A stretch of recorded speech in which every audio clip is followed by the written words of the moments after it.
All right, we're going to try this again. I am quite honestly feeling frustrated, which I'll get into in a second. So, my name is Daniel Young. I'm the owner and founder of Adaptive Perspective and the Adaptive Perspective social media platforms. And I am back to talk about closed-end funds and overall investment strategy, but I'll probably do it a different way than I have normally. So, this is an unedited video. Who knows what you'll hear in the background as I film these in my house. I am not a financial advisor. I am a financial strategist, and I don't speak like the herd. No mumbo jumbo, no jargon, no BS. So, um, quite honest, I am frustrated. I have filmed this video twice already. Filmed it once, and my operating system froze. Filmed it again, and Zoom didn't actually record the video. So on a third time, I'm feeling a little frustrated. I'm a little more frustrated because, for whatever reason, um, my throat is just irritated tonight, so I can't talk as much as I would normally like to talk. And I've already done this video twice. So I'm going to attempt to streamline this the best that I can. I don't have any notes. I don't have any footnotes. I don't have any of that. So let's see if we can hit takeaways. Normally, I talk about a lot of different stuff. I talk strategy, deep dive in the market stuff. I think the biggest things we can look at, one, the Fed. So the Fed cuts rates and mortgage rates actually went up. So the Fed cuts rates and then tells people we don't know how many rate cuts we're going to make next year, which is tosh. Um, but the herd overall freaks, and their handlers encourage it.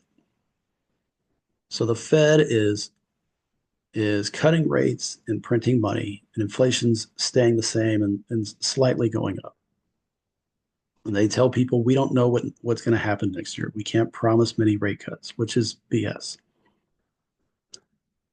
But that's kind of how we're ending 2024.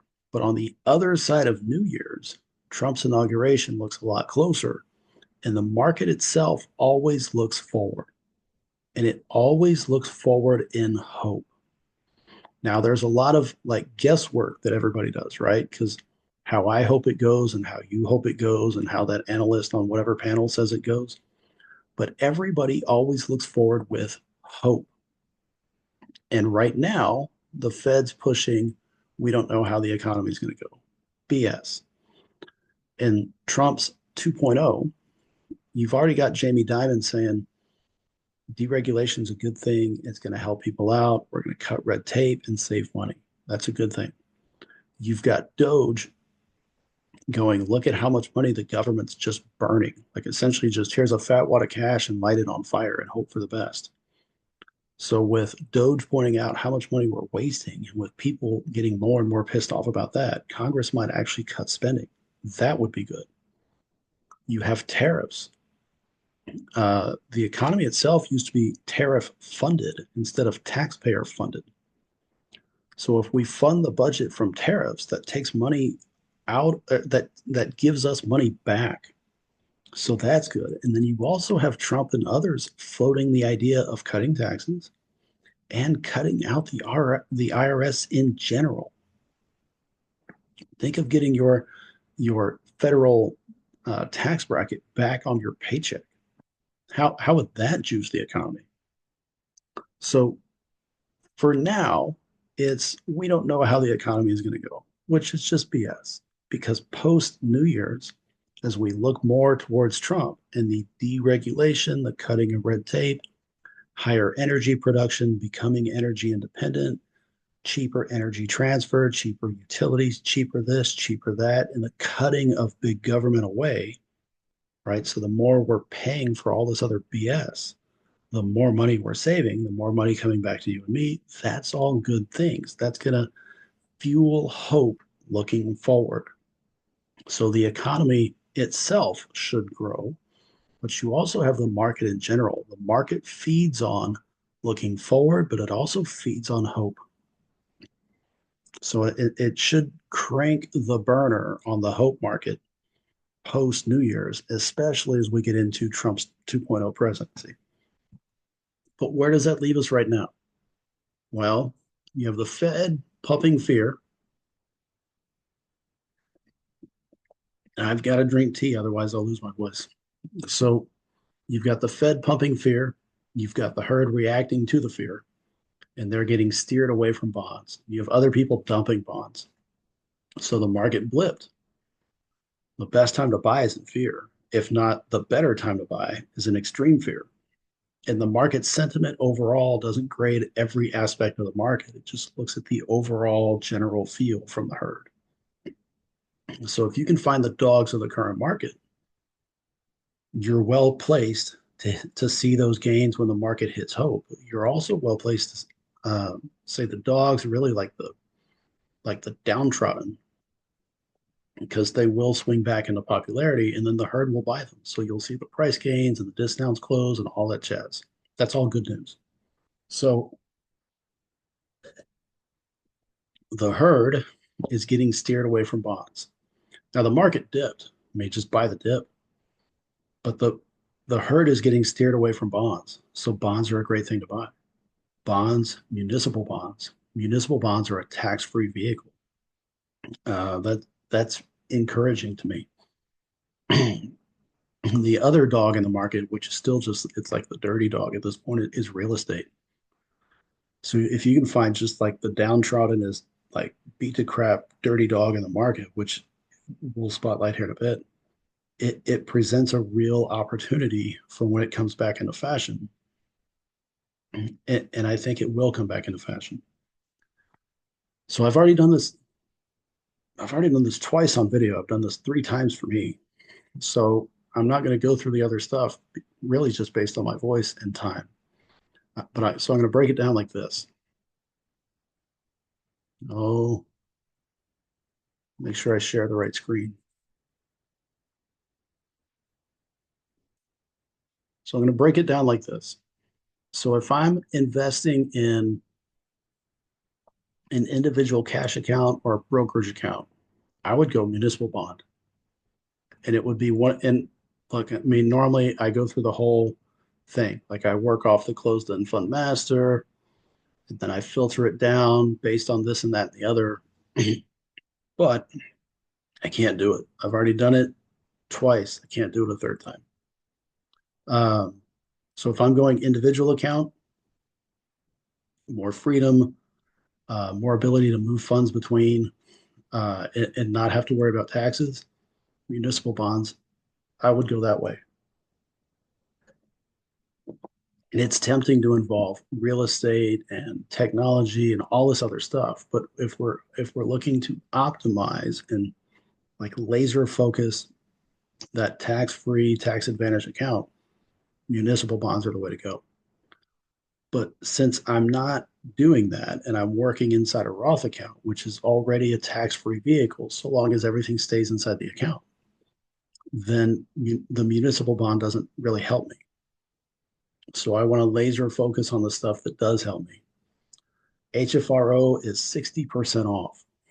And even after their investor call, I mean, that I see light at the end of their tunnel. They've got more square footage coming online. Their portfolio was built well. It dipped like everything else. It's just a really nice buying opportunity. FSCO is a bond company, corporate bond company, but they also have a business development side. And in the coming economy, so our incoming Treasury Secretary is an entrepreneurship guy, he's an entrepreneurial guy who understands the bottom line. He understands a budget. He understands the need to juice and rejuvenate the economy, and he wants to lend to small businesses. So a bond company with a business development side or a bond company with a private lending side is a little bit better than just your standard bond company. And then HGLB is just a dollar cost average buy. It's still built Similarly to how we're focusing, it's not laser focused on just bonds or real estate, but it does have bonds and real estate inside the portfolio, but it also has energy and utilities and energy transfer. So it's a good mix based on everything else. If you forced me to pick something, I don't honestly know if I could. I mean, that's we have the least shares of this. This is a deep discount compared to where we're currently average priced, and that's above our average price. But we just bought another round of it. I want to say it's 675 last week. So all of them present great opportunities for us. The question becomes, what's the best opportunity for you? In that you have to look at your individual portfolio. You have to look at where you think the market is and where you think the market's going. Any of these seven funds present great opportune buys based upon the historic discounts. They pay, and I get this, like we're going at 9%, but yeah, this at 60% off, that's a steal. For these, this is just the listed dividend. It's not based upon your individual tax bracket. So maybe your taxable equivalent dividend taxed equivalent dividend. There we go. Could be higher based upon your individual tax bracket. So make the best decision for you. Know your strategy. Make the best decision for you and buy the dip. And then look at the market as we finish this year, and then look with hope for that coming economy. Because I see the economy as a whole moving better, and I also see the market growing in Trump's presidency. So that's really all I got. And I would love to talk more about a lot of other things, but I can't because my voice is kind of trash. So whatever you have for New Year's, I hope it goes well. Whatever you have for the new year, I hope you're looking at your overall strategy and looking at where you need to go this year in order to make the gains you need to gain in order to reach your goals. Um, yeah, I would love to talk. I'd love to chat more, but I can't. My voice is fading. So I wish you a great new year. I wish you a great start to a new year. I wish you a happy New Year's Eve, a successful New Year's Eve. Celebrate however you want it. Just come back in one piece and let's talk finances next week. I wish you a great week. Have a good evening. Talk to you later. Bye bye.